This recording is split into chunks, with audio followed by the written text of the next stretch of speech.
জামাত ইসলাম এবার ক্ষমতায় আসলে মুসলমানরা হিন্দুদের জামাইয়া ধরে রাখবে এই দেশে। একটা হিন্দুর ইন্ডিয়ায় যাওয়া লাগবে না, আমি বলে যাচ্ছি। জামাত ইসলাম কখনো টাকা দিয়ে ভোট কেনে না।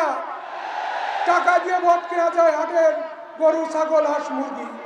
আমার ভাইয়ের ভাবিরা ও আমার বৌদিরা, বোনেরা, হিন্দুদের বলা হয় যে জামাত ইসলাম আসলে হিন্দুরা এদেশে আর থাকতে পারবে না।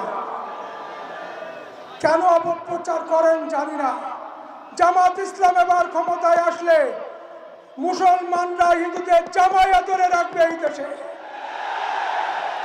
একটা হিন্দুর ইন্ডিয়ায় যাওয়া লাগবে না, আমি বলে যাচ্ছি।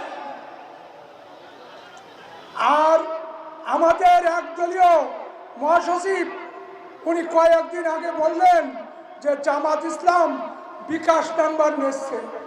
আমরা জামাত ইসলাম বিকাশ নাম্বার নিই না। জামাত ইসলাম কখনো টাকা দিয়ে ভোট কেনে না।